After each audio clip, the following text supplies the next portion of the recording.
16 নম্বর পীঠস্থান যাজপুর। পীঠদেবী বিমলা। গল্পটি জানতে গেলে পরে পুরো ভিডিওটি কিন্তু শুনতে হবে। শুরু করা যাক তাহলে।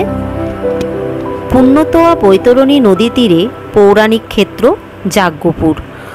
উৎকলের গঙ্গা বৈতরণী নদী চারপাশ দিয়ে যেন স্নেহ ভরে ঘিরে রেখেছে যাজ্ঞপুরকে। প্রায় প্রতিটি পীঠস্থানে বিরজা দেবীর নাম পাওয়া যায়। মহাভারতের বনপর্বেও বৈতরণী নদী তীরে বিরজা ক্ষেত্রের নাম পাওয়া যায়। এই স্থানের নাম কেন যাজ্ঞপুর বা যাজপুর হলো তার পরিপ্রেক্ষিতে দুটি কাহিনী পাওয়া যায়।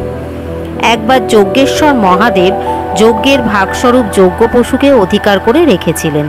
তখন দেবতারা আবার এখানে যজ্ঞ করে পশুপতির কাছ হতে যাজ্ঞ পশুকে মুক্ত করে নেন।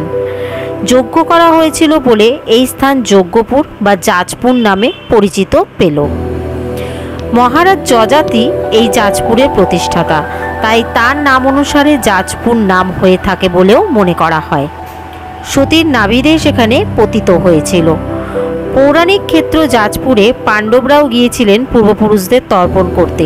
সেই থেকেই তর্পণ প্রথা চালু হয়েছিল। মন্দিরের পার্শ্ববর্তী অংশে কুণ্ড মধ্যে পিণ্ডদান করা হয়।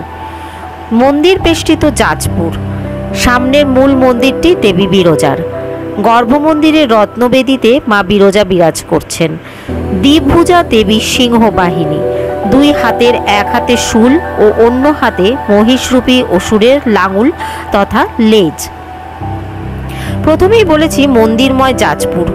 অন্য মন্দিরে অষ্টমাতৃকা সাড়ম্বরে পূজা পাচ্ছেন। অষ্টমাতৃকারা যথাক্রমে চামুণ্ডা, বারাহী, ঐন্দ্র, ব্রহ্মাণী, বৈষ্ণবী, কৌমারী, মহেশ্বরী ও নরসিংহী। এছাড়া বরাহরূপী শ্রী বিষ্ণু মন্দিরও রয়েছে। বিরজা দেবীর ভৈরব হিসেবে জগন্নাথ দেবকেই উল্লেখ করা হয়। যদিও বিরজা ক্ষেত্র 108টি শিব উপস্থিত, তবুও সব নিয়ম ভেঙেই ভগবান জগন্নাথ এখানে দেবী ভৈরব। আমরা সাধারণত ভৈরব বলতে শিবকেই জেনে থাকি। এই ঘটনায় বিষ্ণু ও শিবের অভিন্নতাই আর একবার প্রকাশিত হলো। মন্দিরের মধ্যে যজ্ঞকুণ্ডে নিঃসন্তান দম্পতিরা পুজো দিলে তাদের মনস্কামনা পূর্ণ হয়ে থাকে। দেবীর পাশে হনুমান, দক্ষিণে গণেশ, শত্রুবিনাশিনী বগলা, একপাদ ভৈরব দক্ষিণকালী ও উত্তরে কার্তিকেয় বিরাজিত। দেবীর ঈশান কোণে ঈশানেশ্বর বটুক ভৈরব। দেবী তন্ত্রমতে পূজা পান, তাই বলি প্রথা চালু আছে। দুর্গাপূজার নবমীতে মহিষ বলি হয়, অষ্টমীতে ছাগ বলি হয়, আর দেবীর জন্ম মাসে ভেড়া বলি হয়। ভৈরব ও দক্ষিণা কালী পূজার সময় মহা সমারোহে পূজা হয়। এই ছিল 16 নম্বর পীঠস্থানের কাহিনী।